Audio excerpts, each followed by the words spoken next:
Hello gold farmers, welcome to another Grown Rats farming video. Today we'll be taking a look at a pretty good Transmog farming location. This one is actually a Burning Crusade farming location, and it is located at the Forge Camp inside of Nagrand. This one is actually a really good farming location. The mobs are instant respawn, or not instant, but they are on a force respawn, and that's always a good sign. When I first found this location, I really wasn't expecting anything really too good, but then it just seemed to get better as I continued to farm it.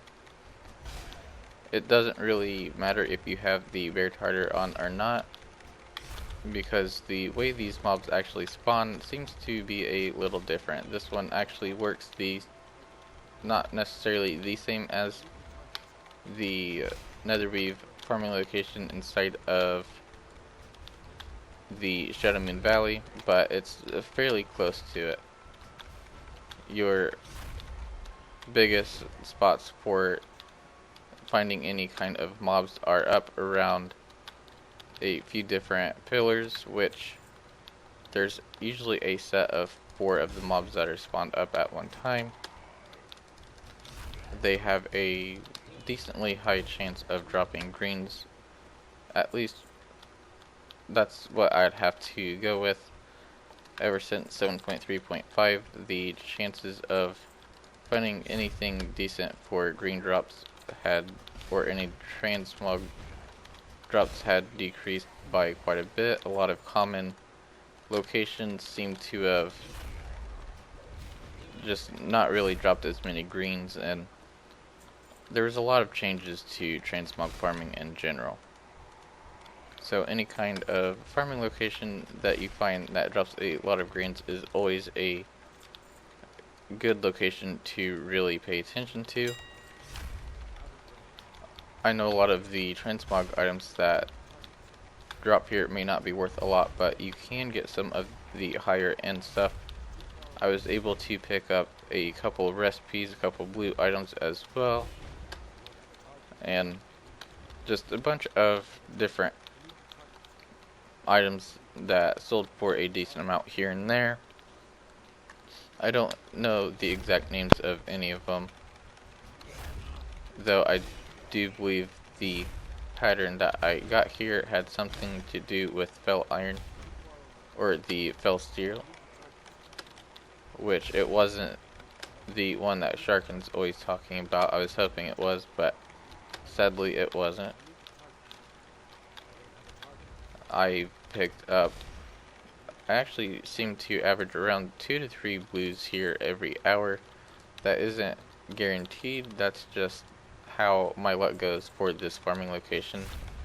I don't remember exactly which video I have talked about it in, but I have talked about how every transmog farming location yields different results for each person. Some people may absolutely hate the transmog farming location, and some may actually absolutely love it. This is one of those transmog farming locations that I actually really like.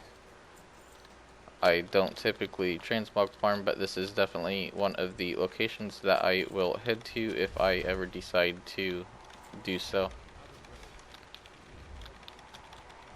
You get a pretty good amount of Netherweave cloth here as well. I don't remember the exact amount, but as you can see, I'm picking up a ton of it.